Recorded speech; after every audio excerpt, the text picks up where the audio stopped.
Today, let's get to listen to stories of triumph amidst failures, courage despite fear, strength through weakness, and even the occasional hopeful cheer from personal punny experiences. I am your host, RKaye, and this is the BetterU podcast. What's up, fam? Welcome to another episode of the BetterU podcast. Coach RKaye here. And today, let me continue talking about some of the most common, the most common Google questions that we often have, especially when we start off our fitness journey. And today's episode is just to add on pretty much on what we talked about in our last episode, our episode last week, or our show last week. We did mention quite a few ideas that I have experienced myself in terms of what is it that we should be eating, or what type of fuel to really add on to our meals, especially when we start out training. We did tackle a little bit about what it is, or what are often the ideas that come about or have been usually suggested as answers to the problem when it comes to wanting weight loss as you begin your fitness journey. And today, well, actually, after that, filming that episode, I kind of thought to myself, there are quite a few other notions that many people, I believe, tend to, misinterpret when it comes to eating in general. Again, as a disclaimer, I am not a certified nutritionist, nor will I ever answer someone's DM with a specific type of meal plan or recommend you guys any specific types of ingredients or food items that you should be including in your own meals, in your own diet. All right, guys. So again, a lot of the episodes that we've been doing so far, a lot of these have been from my very own experience. If you guys are really getting quite confused with your own fitness journeys, I would love to help you out. Again, these are not specific recommendations that I am telling you to follow, but these are actually in general ideas that I would like for you guys to also be open to understanding as well. Many people who have had their own weight loss transformations and their own fitness journeys that they have been successful at. Many people, of course, feel that it is helpful for some people to also know what they did to possibly help someone out there. So that is also generally what I have always wanted for you guys to realize, is that if I can do it, you guys can do it too. But of course, always remember that your own story, your own journey is very unique. So there may be things that you can apply to yourself, but if you see that it is really not working, then always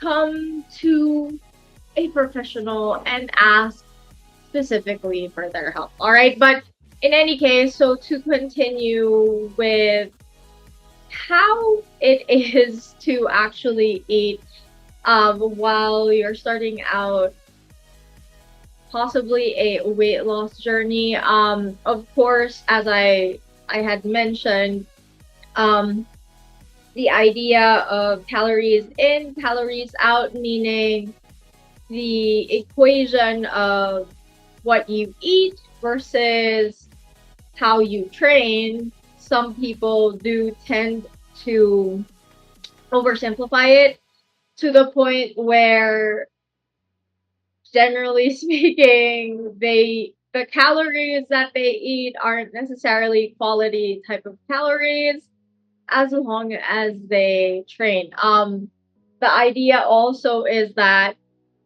people think that if they ate that whole entire pizza and whole entire cake, that they can actually out-train what they had eaten. And that's a little bit that that is one pretty oversimplified example. All right, but trust me, people have gone through those particular situations. But yes, so that is actually one of the things that we should be understanding more in terms of a weight loss transformation. All right, it's not that simple, really. And quite frankly, of course, you want food and meals that will greatly replenish your body, especially if you train with quite good intensity. Now, of course, in terms of meals as well, a lot of people quite often ask how many times should someone be eating even if they're trying to lose weight. Now, for me, generally speaking, I've had quite a few experiences in terms of the timing or the window of meals that you get to eat. These days, to me, it's more of when will it be convenient for me to like sit down and have a meal, okay? For other people, it may work for them that they eat every couple of hours. For other people, it will be eating, generally speaking, the breakfast early in the morning, the lunch around noon or a little past noon, and then something around 5 or 6 p.m. for supper or dinner. All right. That's generally what people know as a window of time when to eat. But of course, if you add on to your current lifestyle a consistent training routine, of course, your body will ask literally, because you will actually feel that um compared to the time when you were not training, your appetite will actually increase.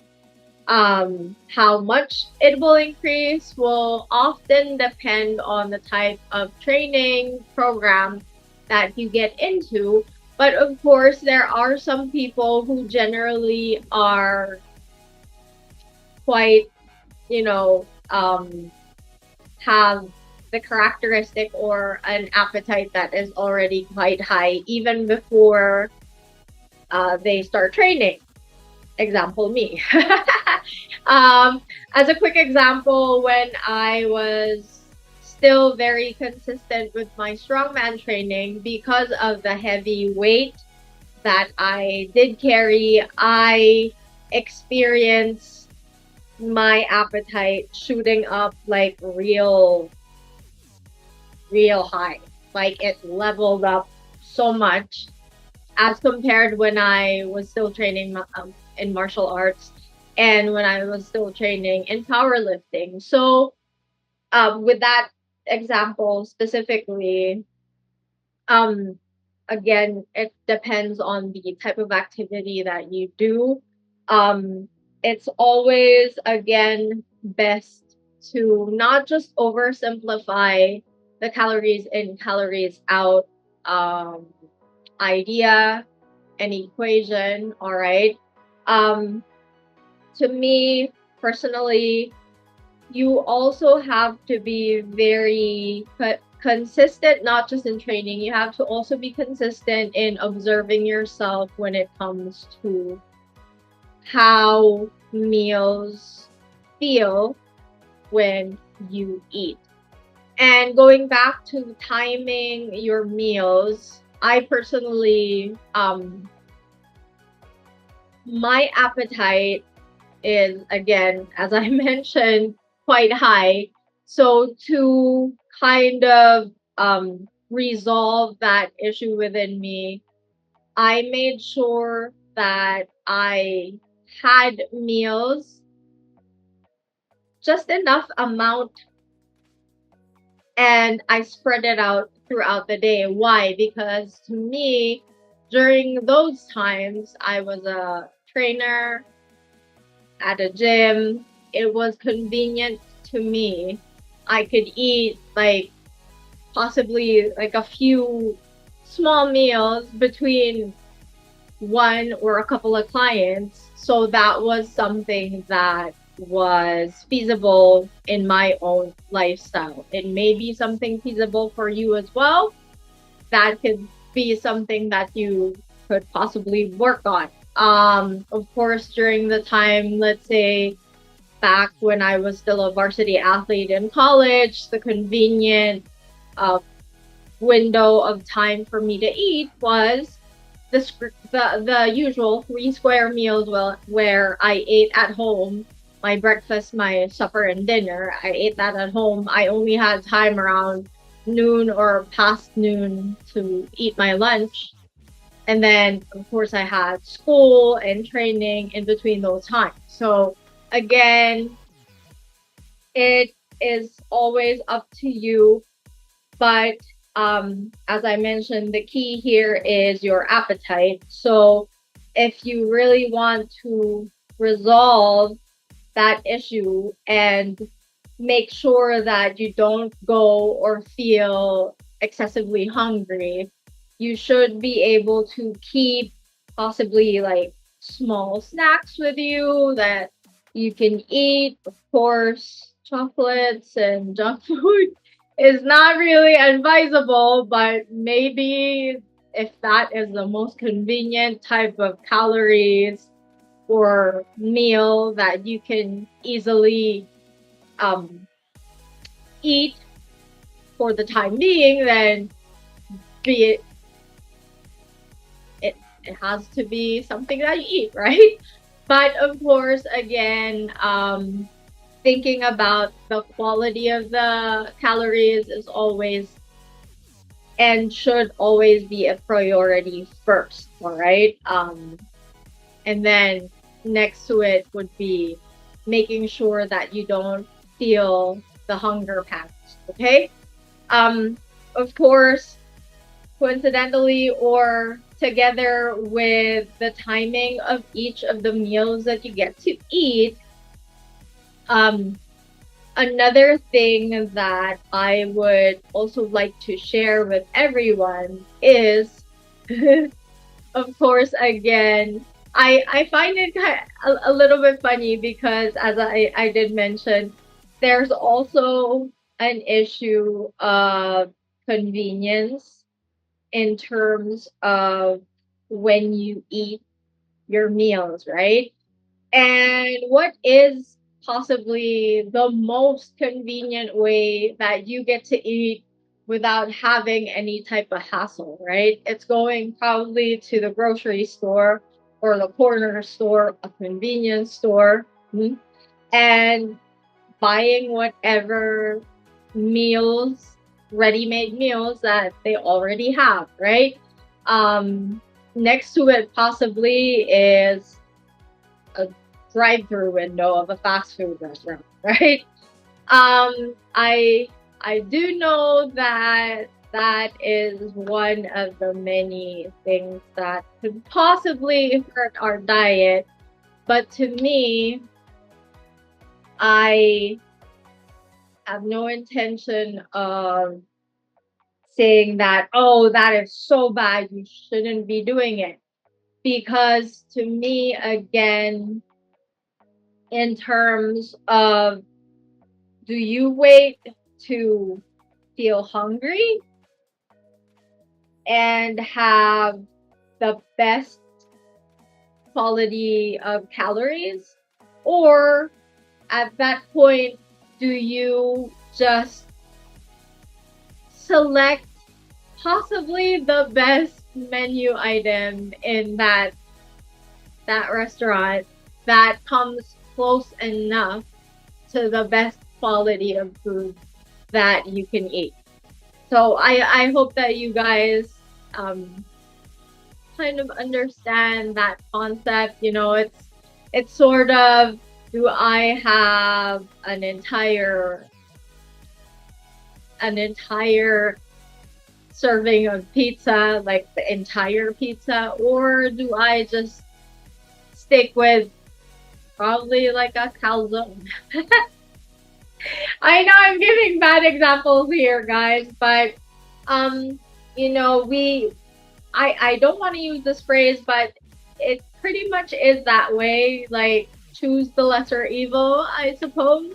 So if you are faced with being offered a hamburger that's the size of your face, maybe you could ask the waiter if they have a regular sized hamburger. It's that simple, guys, all right?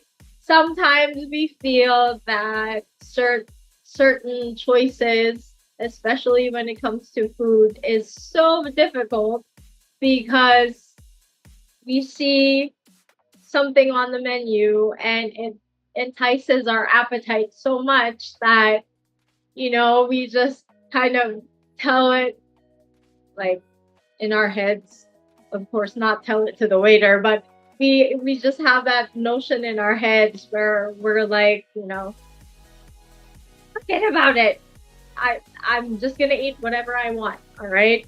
Sometimes it's also that mindfulness and being aware, the development of that habit as well, being very aware of what you get to consume. That's also a habit that many of us need to develop, and it takes a while.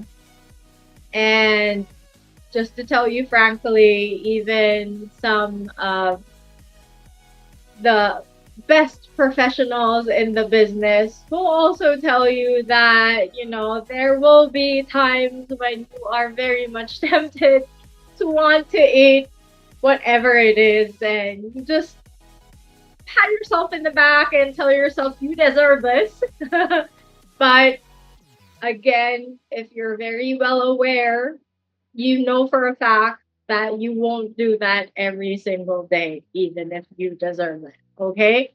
So with those ideas also in mind, I would also like to let you guys in on another tweak that you could also, or that you may want to also consider, is the fact that because of all that convenience, because of all the meals and the type of food that we get to consume,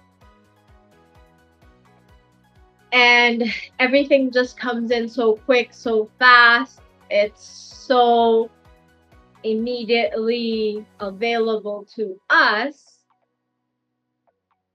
we also take it up a notch and we just take our meal and eat wherever, right? And I think for a fact that is also a key ingredient with many of us not having to develop that that unfortunate habit of not minding what we eat. Okay? And just an example. full, okay? I'm pretty sure a lot of you guys, especially those of you who are very busy, and who are so engrossed with their work or their studies, mind you, there would have been, and ask yourself this, how many times has it happened where maybe you ordered a meal, okay, it comes in, is delivered to you, you eat that meal right where you are. Let's say you're in front of the TV, you're in front of the computer, you're working, and then you come to look down on the plate or your takeout box, whatever we call it. You come to look down on it and it's gone. And you didn't even feel that you were able to eat. Or you got so surprised that, did I already eat all of that? So that's also one of the things that possibly to me is a very big con. The pro of it is it's convenient to us. We get to have our meal when we're hungry. That's great. That's the pro of it. The con of it is that that's what happens. We get so entangled with such a busy life, with such a fast-paced lifestyle that we don't get to even enjoy a good meal that we pay for, right? And this also happens when you get to snack a lot. You like to eat those, nibble on whatever it is, be it a few sticks of vegetables with cute little dip, or maybe a bag of our favorite snack. Sometimes we tell ourselves, okay, I'll just eat the serving size of it. But when you do it in tandem with something else, you forget to stop eating. And that is actually one very, very useful technique to ensure that you don't overfeed yourself and that you don't over serve yourself. All right, guys. So I know it's kind of corny. I know it's a very weirdly simple technique to use or habit to form, but it is something that happens very, very often, and I'm sure that you yourself have experienced it as well, right? So there are actually quite a few things that we have unfortunately developed through the years because of how convenient many things have been these days. All right, guys. So again, possibly the best way to describe it is, when you begin your training journey and you begin wanting to maybe lose weight or maybe gain a little bit of muscle, and you really want to not just concentrate on your training, but also want to look out for what you eat, that is quite already the best course of action is looking out or watching what you eat. Because let's be honest, we all know what we should be eating more of and what we should be eating less of. And take note, I didn't say not eating at all right? Because again, quite frankly, if you have trained very, very well and consistently, then you deserve one treat a week or maybe one every after a couple of weeks, right? So again, we all know what we should be eating more of and what we should be eating less of, all right? So that to me in itself is something that we just really need to develop, something that we just really need to practice doing and not just thinking of or planning to do. All right. It's the same as training. We have to do it as consistently as we can, and we have to be committed to eating what it is that our body really needs. All right. Um, it's it's actually quite amusing to me that I'm doing this second, pretty much like a bit of a part two to our previous episode. But I just wanted to ensure that I got to cover as much as I could um, with regard to this often uh, asked question. All right. So, guys, I hope that today's episode was another great addition to some of the many tips and tricks that I have been able to share with you all through the podcast. And that is it, though, for today. I thank you again for joining me. And I hope that somehow today you were able to get a few things that you could apply to your very own fitness journey. All right, guys. And if you haven't yet, please do click on that subscribe button because it does help my channel a lot. And if you guys have any questions, maybe suggestions as well as to topics that you would like me to talk about in the next few shows, then just let me know in the comment section, guys. All right. And as always, Coach RKaye here, signing off, but always reminding you to never give up on your movement journey because it's never too late to move. See you guys again next week.